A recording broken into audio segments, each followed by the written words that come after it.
알듯이 빌립보서는 옥중서신 가운데 하나라고 이야기를 하죠. 그러니까 사도 바울이 감옥 속에서 보낸 편지예요. 물론 그 감옥은 지금과 같은 감옥이라기보다는 가택연금이라고 할까요? 주거지 안에서 거기 안에서 자유가 없는 그런 상황을 말하고 있는데요. 그럼에도 그 삶은 어렵고 힘든 삶이에요. 고통의 삶이고 고난의 삶이죠. 특별히 사도 바울은 하나님의 사명을 통하여 복음을 전하는 사람이었잖아요. 그렇죠? 이곳저곳 다니면서 복음을 전하고 그 복음을 전하는 것을 통해서 삶의 기쁨을 얻고 하나님의 은혜를 경험하는 사람이었는데 그런 사람이 갇혀 있는 거예요. 자유가 없는 거예요. 참 힘들었겠죠.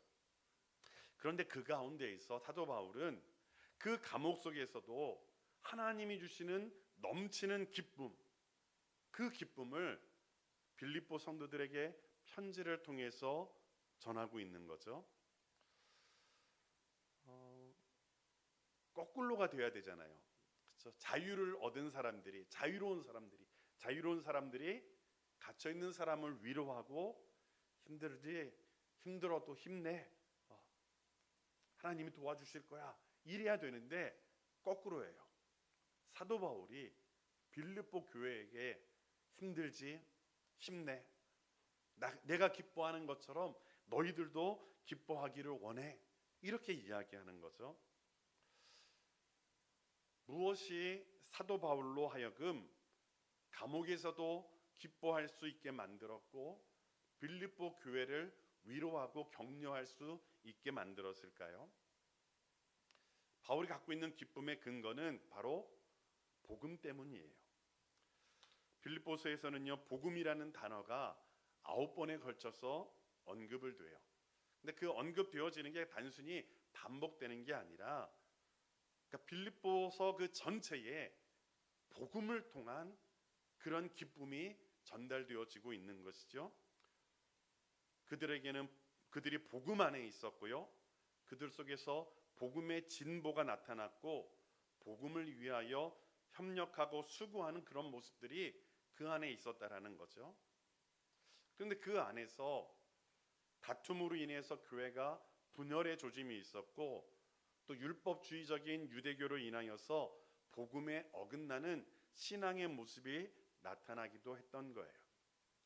그럼 빌립보 교회의 소식을 사도 바울이 듣고 어떻게 하면 어떤 상황 속에서도 흔들리지 않는 기쁨을 누릴 수 있는가? 그것을 복음을 통해서 다시금 빌립보 교회에게 전하는 거예요. 저는 빌립보서 주제를 복음에 합당한 생활이라고 정하는데요. 그러니까 빌립보서 전체는 복음에 합당한 생활이 무엇인가? 그리고 그 복음에 합당한 생활을 사는 사람들에게 어떤 삶이 펼쳐지고 어떤 은혜가 주어지고 어떤 기쁨이 주어지는가를 우리에게 보여주고 있다는 것이죠. 우리 이 말씀을 나누면서 우리 모두가 복음에 합당한 삶의 모습을 회복하는 우리가 될 수 있기를 간절히 소원합니다. 그래서 그런 말미암아 사도 바울이 누렸던 그 기쁨을 저와 여러분들의 삶을 통해서도 누리게 되기를 간절히 소원합니다. 우리 1절 말씀을 같이 한번 읽어볼게요. 시작.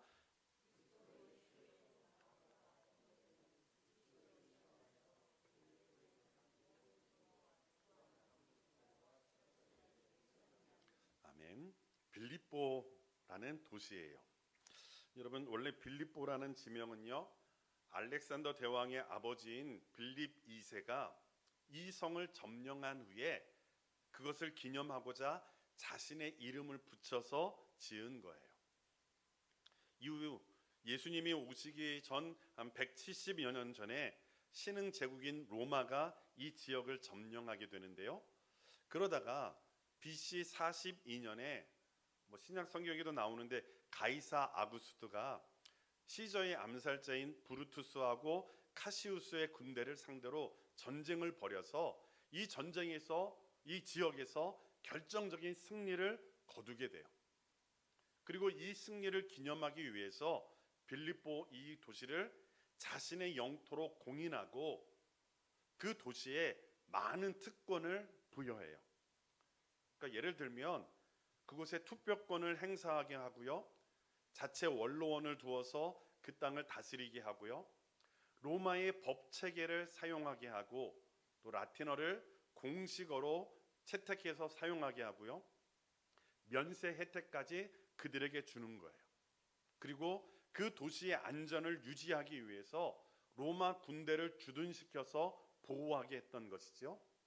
그러니까 이 빌립보는 로마가 아닌데도 불구하고 로마의 시민권을 가지고 그 로마의 지배하에서 보호를 받는 그런 모습이 그 도시 안에 있었다라는 거예요.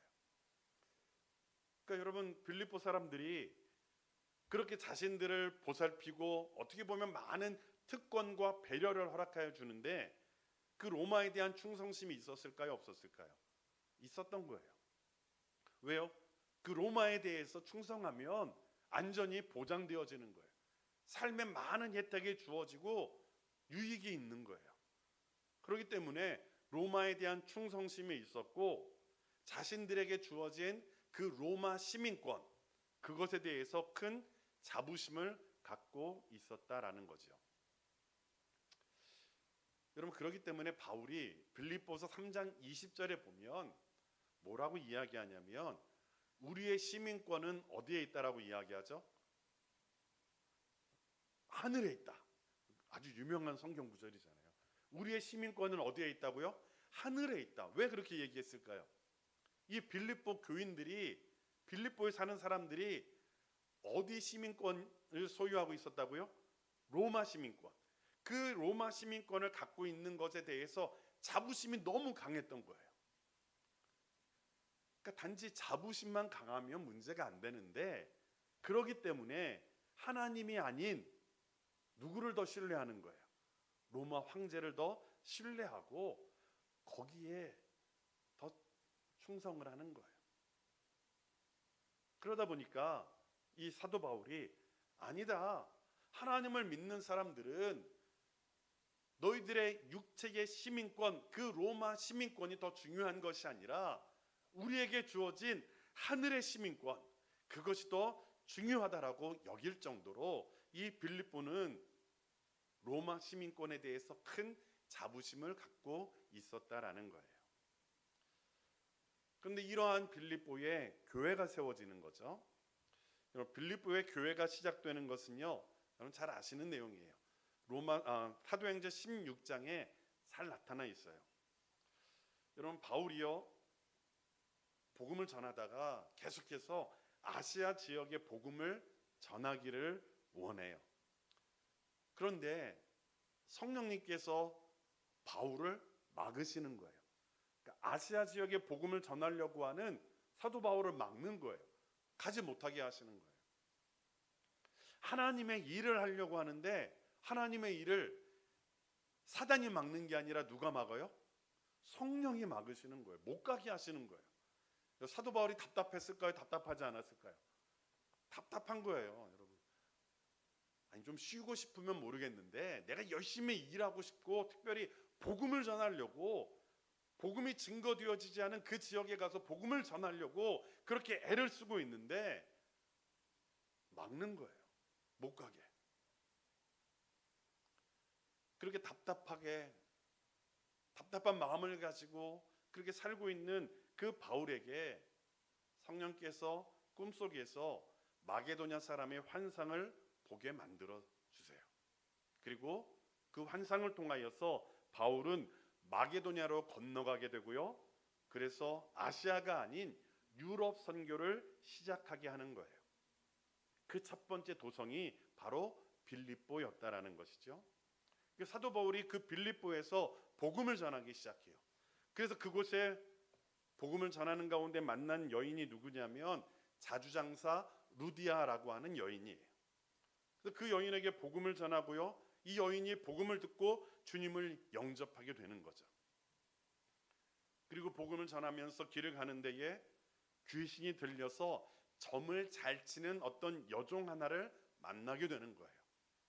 그 여종을 바울이 기도를 통해서 귀신을 내쫓는 거예요. 여러분, 귀신 들린 여인이 귀신이 쫓겨났어요. 그럼 제정신이 돌아온 거예요, 아니에요? 돌아온 거잖아요. 여러분, 제정신이 돌아왔으면 좋아해야 돼요, 나빠해야 돼요? 어떻죠? 좋은 거잖아요, 그렇죠?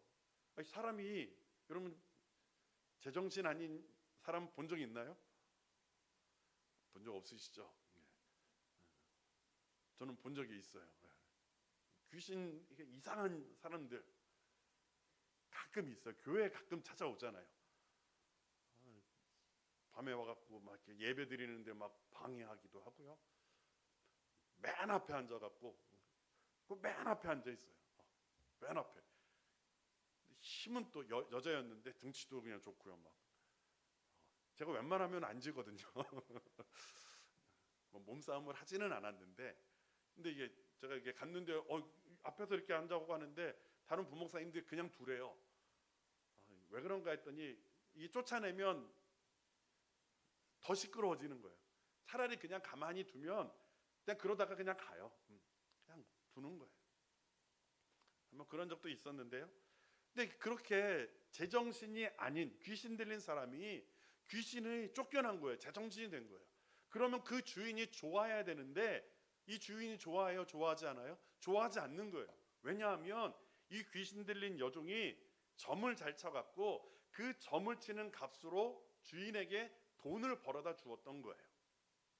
그러니까 오히려 이 귀신을 쫓아냈더니 자신의 이익이 사라져 버리는 거예요.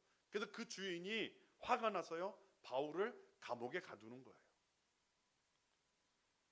여러분, 사도 바울이 복음을 전하다가 그렇죠? 귀신도 쫓아내고 그렇게 했는데 오히려 그에게 닥친 삶의 결과는 뭐예요? 감옥이에요. 너무 힘들잖아요. 이게 무슨 일인가? 내가 복음을 전하는데. 그런데요, 그렇게 바울이 감옥에 갇혔을 때에 어떤 일이 벌어지게 되죠? 감옥에 갇히지 않았다면 만날 수 없었던 간수를 만나게 되는 거예요. 우리 간수의 이야기는 너무나 잘 알잖아요. 큰 지진이 일어나서요, 옥문이 열렸고 잠에서 깬 간수는요, 죄수들이 다 탈옥한 줄 아는 거예요. 그래서 이 간수가 자신이 잠을 자다가 그렇게 된 그런 일이 일어나니까 자기가 나중에 그 책임을 당할 것을 두려워해서 뭐 하려고 하죠? 자결하려고 하는 거예요. 죽으려고 하는 거예요. 그때 누가 말립니까? 바울이 말리는 거예요. 바울이 말리고 그 일이 하나님의 행하신 일이라는 것을 전하는 거예요. 그러자 이 간수가 내가 어떻게 하여야 구원을 받을 수 있습니까? 라고 이야기할 때 사도 바울이 뭐라고 이야기해요? 주 예수를 믿으라. 그리하면 너와 내 집이 구원을 얻으리라. 그래서 사도 바울이 그 전한 복음을 통하여 간수가 예수 그리스도를 믿고 그 가족 모두가 예수 그리스도를 믿었던 거예요. 여러분, 이러한 모든 일들이 어디에서 일어났다고요? 빌립보에서 일어났던 거예요.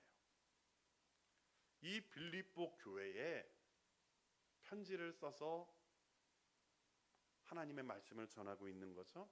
근데 1절에서 우리가 보았듯이 그 편지를 누가 썼다라고 이야기해요? 그리스도 예수의 종 바울과 디모데, 이렇게 이야기하죠.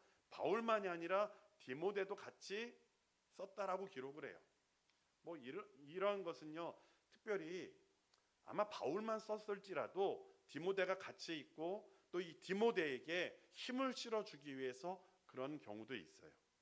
이 디모데는요, 사도 바울이 빌립보 교회를 개척할 때부터 함께했던 사람이고 모든 사람들이 바울을 버리고 달아났을 때에도 끝까지 함께 남아서 바울을 도왔던 사람이 누구냐면 이 디모데였다라는 거예요.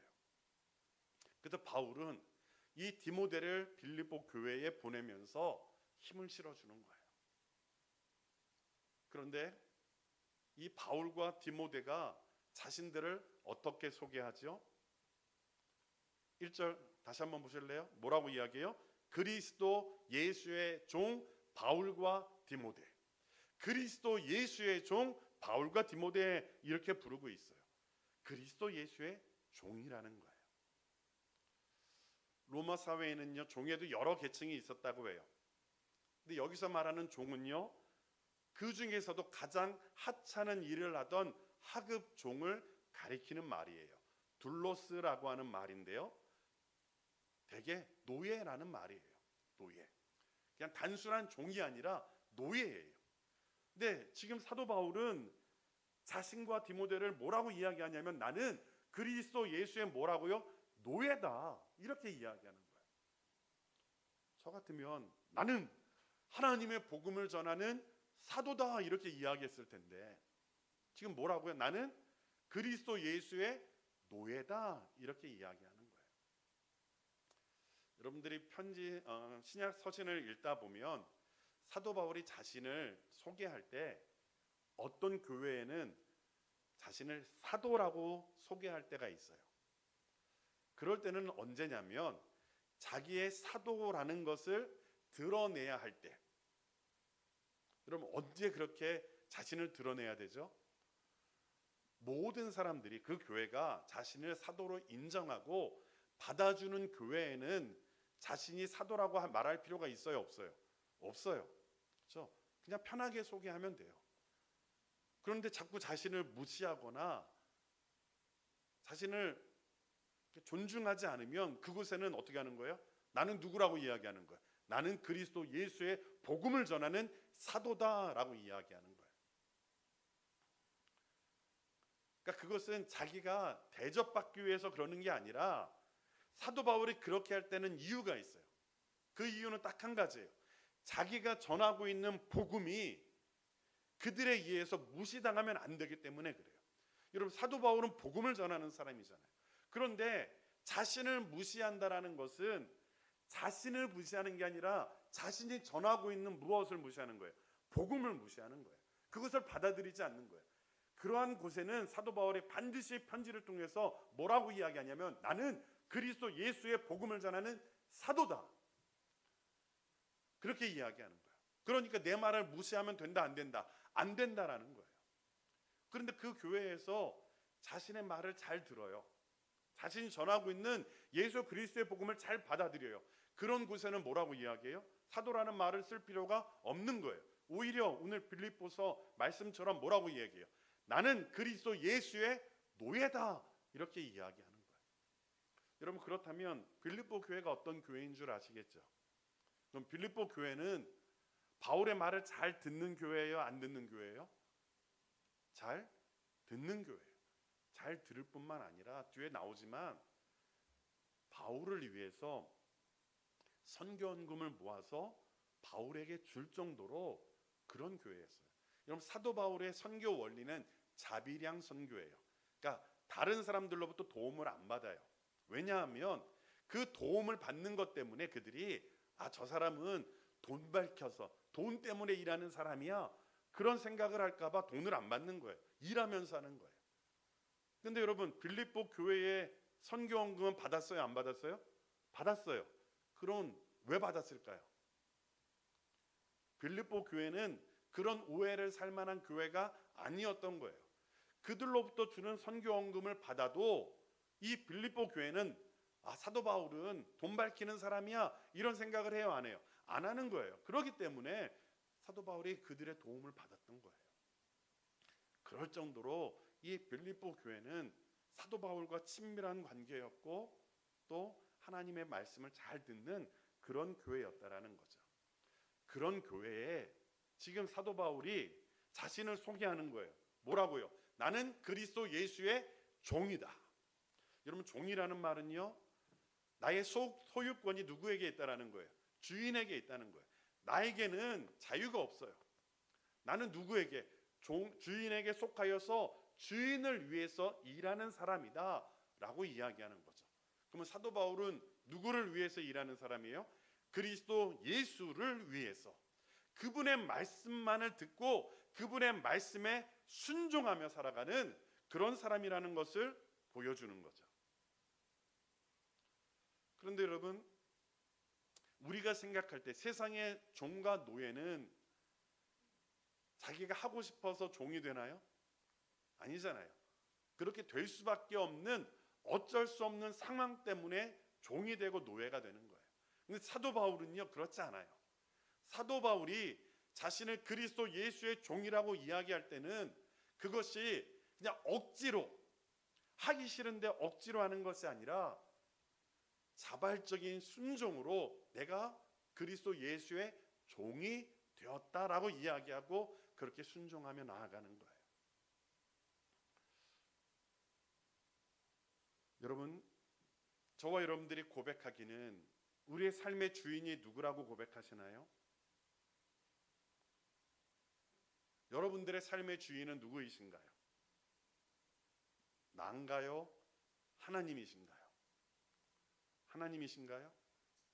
만약 여러분들의 주인이 하나님이시라면 여러분들은 어쩔 수 없이 하나님을 주인으로 섬기는 사람인가요? 아니면 하나님이 주신 은혜와 사랑이 너무나 귀하고 값져서 하나님, 나는 하나님만을 섬기는 하나님의 사람입니다.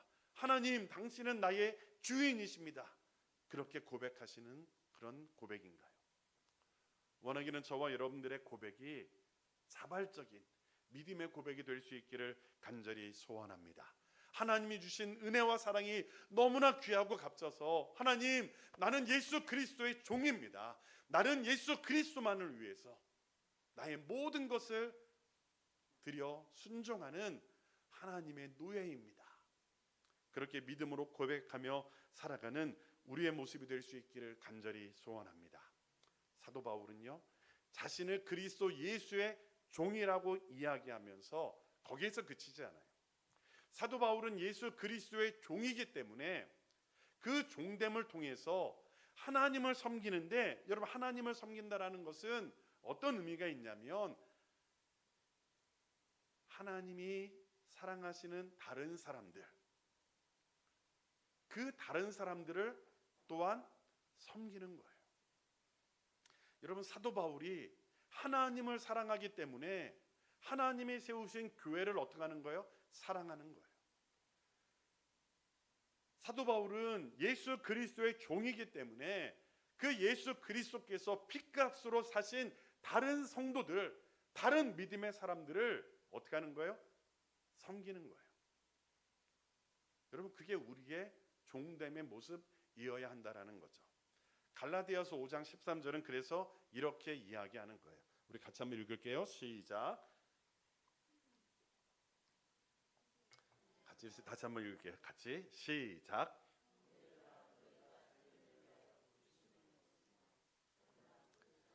육체의 기회를 삼지 말고 오직 사랑으로 서로 종노릇하여. 서로 뭐 하라고요? 종노릇하라라는 거예요. 우리에게 하나님께서 자유를 주셨어요.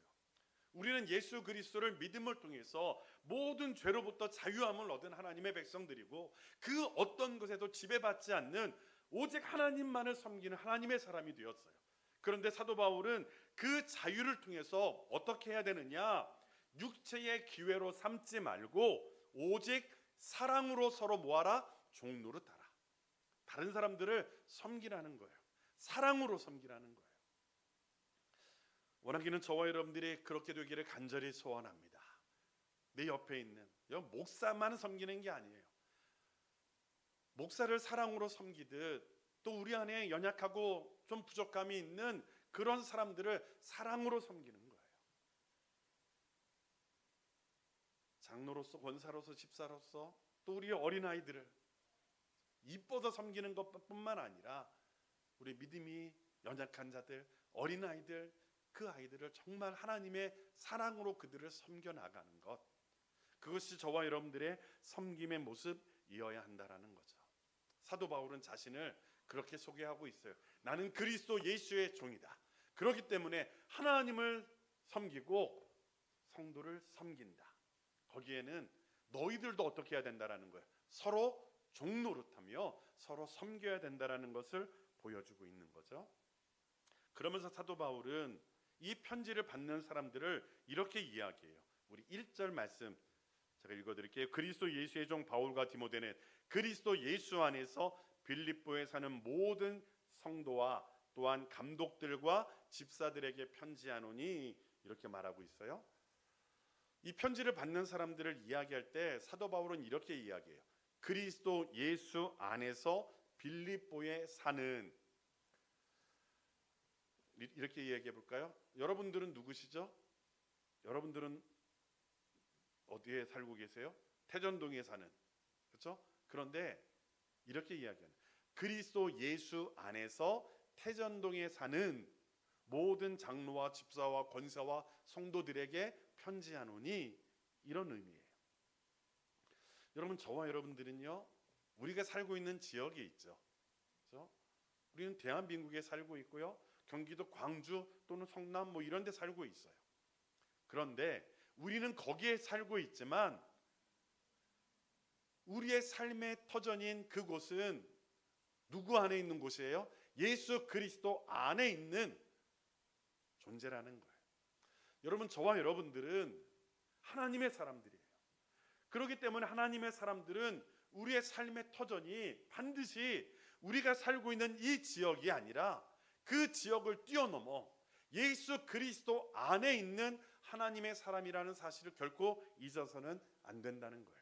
지금 사도 바울은 이 편지를 받고 있는 빌립보 성도들에게 말하고 있어요. 너희들은 그리스도 예수 안에서 빌립보에 사는 성도들이다 라는 거예요.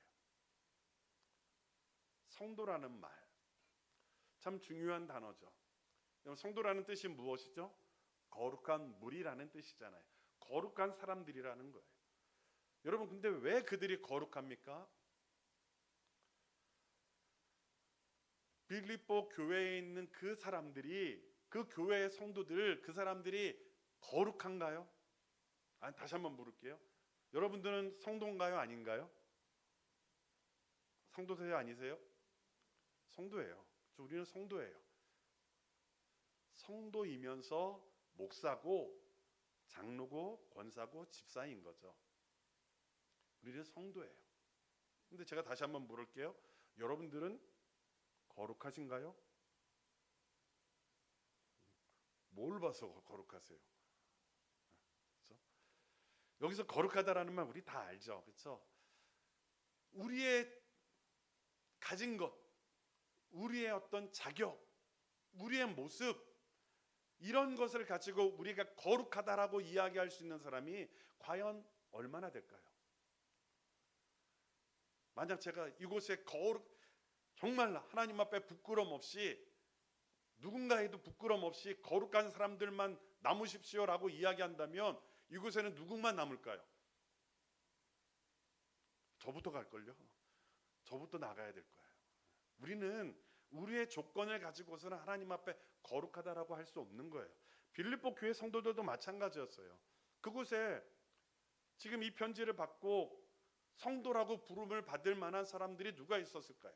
아까 이야기했던 그 사람들, 자주장사 루디아와 그 가족들, 귀신 들렸다가 고침을 받은 그 여인, 간수와 그 가족들, 아마 빌립보 교회 성도들이 되지 않았을까요? 아마 그들이 그렇게 되었을 거예요. 그곳에 있는 사람들은 참 다양한 사람들이었어요. 루디아는요, 아시아 사람이었고요, 귀신 들렸던 여종은 헬라 사람이었고, 간수는 로마 사람이었어요. 그 중에는 루디아처럼 장사를 통해서 많은 부를 축적한 사람들도 있었고요, 이 여종처럼 아무것도 갖지 못한 사람도 있었어요. 간수처럼 월급을 받으면서 살아가는 그런 중산층도 있었죠. 다양한 모습, 다양한 사람들이에요. 여러분, 교회의 모습이 그렇지 않나요? 우리 교회만 해도 그렇잖아요. 우리 교회만 해도 남자와 여자도 있고요, 좀 넉넉하게 사시는 분들 있지만 어렵게 사는 분들도 있고요, 또 배움이 많은 사람들도 있지만 그렇지 못한 사람들도 있어요. 건강한 분도 있고 그렇지 못한 사람도 있고, 직업들도 참 다양하잖아요. 그런데요, 그런 차이에도 불구하고, 그런 차이에도 그 차이가 상관없이 우리는 예수 그리스도 안에서 믿음으로 하나 된 하나님의 백성들이라는 거예요. 여러분, 저와 여러분들이 꿈이 있는 교회 성도가 된 것은 무엇 때문에 그렇게 된 거죠? 우리 안에 누가 있기 때문에, 예수 그리스도가 계시고 예수 그리스도를 믿는 믿음이 있기 때문에 우리는 성도가 된 거예요. 지금 사도 바울은 빌립보 교회에 있는 성도들, 그들이 갖고 있는 조건, 그들의 모습은 인정받을 수 없고 벌 볼 일 없는 그런 모습들이지만, 그러나 그들 안에 예수 그리스도를 믿는 믿음이 있고, 그 믿음으로 그들이 하나가 되었기 때문에 그들은 거룩한 하나님의 백성들, 성도라고 이야기를 하는 거예요. 지금 바울은 빌립보에 사는 성도와 그 다음에 또 누구라고 이야기하죠? 또한 감독들과 집사, 이렇게 이야기해요. 이 말은 성도가 따로 있고 감독과 집사가 따로 있는 것이 아니라, 성도가 있는데 그 가운데에 특별히 바울이 지금 이 편지를 쓰면서 이 편지를 좀 귀담아 들었으면 좋겠는 사람이 있었던 거예요. 그들이 누구예요? 감독과 집사들이에요. 왜냐하면 그들로 인해서 교회가 좀 문제가 있었거든요. 나중에 그건 다시 살펴볼 거예요. 하여튼 그 성도들, 그리고 특별히 그 가운데 있었던 감독과 집사들이 이 편지를 귀담아 듣고 마음에 새겼으면 좋겠다라고 이야기하죠. 감독이라는 말은요, 오늘날로 이야기하면 장로를 가리키는 거예요. 그리고 집사는 뭐 우리가 다 알고 있는 거죠. 여러분, 장로는 교회를 돌아보고 교회에 어려움 있는 사람들을 돌아보기 위해서 세운 사람들이죠. 집사는 그러한 실무를 담당하여 성도의 일원으로서 그런 역할을 감당하도록 부여받은 직책이에요. 그러니까 감독과 집사는 성도로서 교회를 섬기도록 부여받은 직책을 말하는 거예요. 그러니까 그것이 우리의 벼슬이나 우리가 다른 사람들보다 더 높다라는 것을 가리키는 것이 아니라, 목사로서, 장로로서, 집사로서 우리는 모두가 성도인데 교회를 돌보도록 세움받은 존재라는 것을 말하는 거죠. 그래서 바울은 그들에게 편지를 쓰는 거예요. 그러면서 사도 바울이 그들에게 간절한 마음의 소원을 담아서 2절에서 인사를 하고 있는데요, 단순한 인사가 아니라 정말로 그들에게 이 2절의 말씀이 그 교회에 임하기를 원하여 이 편지를 쓰고 있는 거예요. 우리 2절 말씀을 같이 한번 읽어볼게요. 시작. 하나님 우리 아버지와 주 예수 그리스도로부터 은혜와 평강이 너희에게 있을지어다. 아멘. 은혜, 평강, 너무 흔한 말이 되어버렸죠. 그러나 여러분, 은혜라는 말은요, 우리가 아무리 생각해도 우리는 그 은혜라는 말이 얼마나 귀하고 값진 것인 줄을 우리는 깨달아야 돼요. 은혜는 자격 없는 사람들에게 주어지는 하나님의 호의 선물을 말하는 거예요. 근데 그것을 잘 보여주는 것이 디도서 2장의 말씀인데요, 좀 길지만 우리 11절부터 14절까지 한번 읽어볼게요. 시작.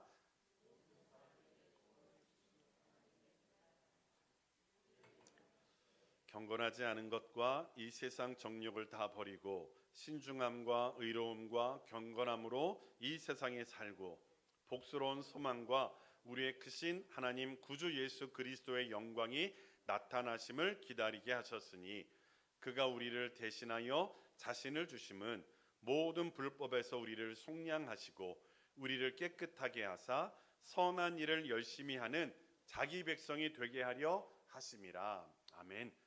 2장 11절에 보면 하나님의 은혜가 나타났다라고 이야기해요. 그러면서 그 은혜가 14절까지의 모든 말씀을 다 아우르는 단어예요. 그래서 여러분, 하나님의 은혜는 어떻게 나타났느냐? 우리에게 처음 무엇을 주시는 거예요? 구원을 주시는 하나님의 은혜다라고 이야기해요. 여러분, 저와 여러분들이 하나님을 믿어 하나님의 백성, 하나님의 자녀가 되어 구원을 얻은 것은 무엇 때문에 그렇다고요? 하나님의 은혜 때문이다라고 이야기하는 거예요. 그리고요, 하나님의 은혜 때문에 우리는 하나님의 자녀로서 이 세상에서 살아가는 거예요. 여러분, 우리가 하나님의 자녀가 되었지만 신부는 하나님의 자녀가 되었어요. 그런데 여러분들의 삶의 모습이 하나님의 자녀다웠나요? 아니잖아요. 지금도 우리는 그 싸움을 계속하고 있잖아요. 그렇죠? 성경은 그것을 뭐라고 이야기하냐면 하나님의 은혜로 우리가 이 세상에 살면서 하나님의 자녀답지 못한 모습들은 다 어떻게 하는 거예요? 버리는 거예요. 경건하지 않은 것, 이 세상 정욕, 신중함과 의로움, 그런 것들은 다 버리고요. 의로움과 신중함과 경건함으로 이 세상에 살고, 그리고 영원한 천국을 소망하게 만들어준다라고 이야기해요. 다시요. 우리가 구원을 받아 하나님의 자녀가 된 것은 무엇 때문이에요? 하나님의 은혜 때문이에요. 그렇게 하나님의 자녀가 되어서 하나님의 자녀로서 버려야 될 것들을 버리고 하나님의 자녀로서 우리의 모습 속에 나타나야 될 것을 나타내고 하나님의 자녀로서 소망해야 될 것을 소망하며 살아가는 것, 그것은 우리의 힘으로 돼요, 안 돼요? 여러분들의 힘과 노력으로 되나요, 안 되나요? 안 되는 거예요. 그것은 하나님께서 은혜를 우리에게 허락하여 주셔서 우리를 양육하실 때에 주어지는 하나님의 선물이라는 거예요. 그러니까 하나님의 은혜는 우리를 구원받은 하나님의 자녀가 되게 하셨고요, 하나님의 자녀답게 만들어 주시는 거예요. 그것이 하나님의 은혜로 주어진 것이다라고 성경은 이야기해요. 그러면서 뭐라고 이야기하냐면 2장 15절에서 우리를 깨끗하게 하사 우리를 선한 일을 열심히 하는 자기 백성이 되게 하려고 그렇게 만들어 주셨다라고 성경은 이야기해요. 그것이 하나님의 은혜라는 거예요. 여러분, 이 은혜를 경험한 사람이 바로 누구였어요? 사도 바울이었어요. 여러분, 사도 바울 잘 아시잖아요. 사도 바울은 예수 그리스도를 믿는 사람들을 뭐 했던 사람이죠? 핍박했던 사람이에요. 단지 핍박할 뿐만 아니라 죽이려는 사람이에요. 그러니까 어쩌면 그는 하나님 앞에 무가치한 인생이었죠. 예수 그리스도를 핍박하고 예수 그리스도를 믿는 사람들을 핍박했던 무가치한 인생이었다라는 거예요. 그런데 그 무가치한 인생이었던 자신을 하나님의 은혜 때문에 예수 그리스도의 복음을 전하고 그 예수 그리스도를 위해서 살아가는 가치 있는 인생으로 만들어 주셨다라는 거예요. 뭐가요? 하나님의 은혜가. 여러분, 그 은혜가 없으면 저와 여러분들은 하나님의 자녀로 살아갈 수 없는 존재라는 거예요. 지금 사도 바울은 자신이 하나님의 은혜를 받아서 하나님의 백성이 되었고 하나님 앞에 가치 있는 인생이 되었기 때문에 그 은혜가 누구에게 주어지기를 원하는 거예요? 빌립보 교회에도 주어지기를 원하는 거예요.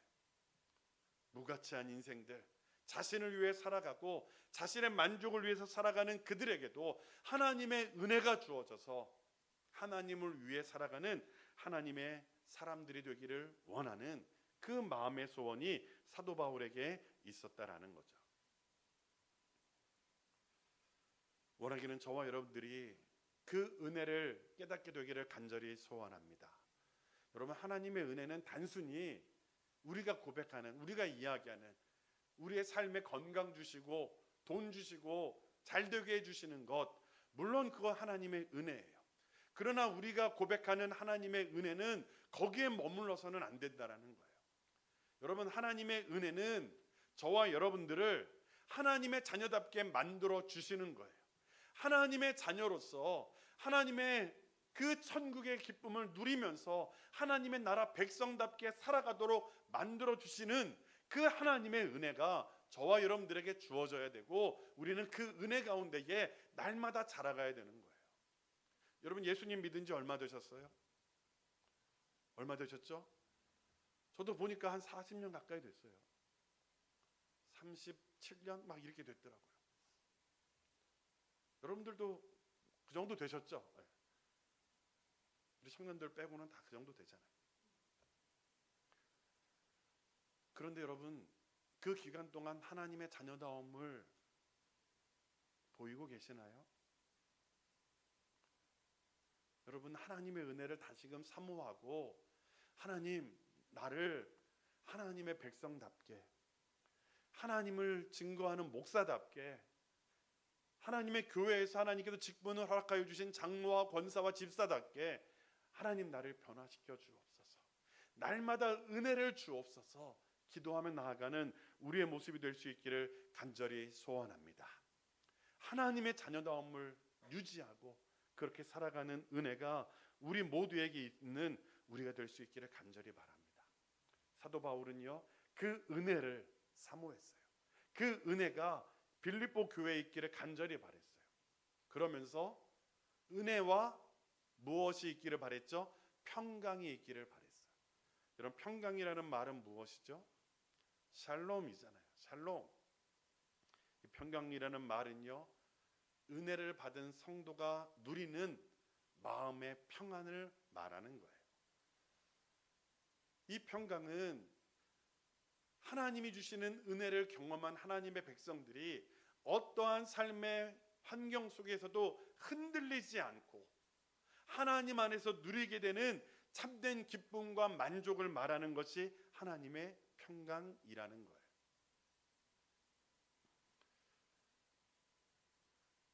여러분, 세상에 성공한 사람들이 많죠. 뭐 출세한 사람도 많고요, 돈을 많이 번 사람들도 있고요, 떵떵거리면서 사는 사람들이 있어요. 그럼 제가 물을게요. 그들에게 평강이 있나요, 없나요? 없어요. 왜요?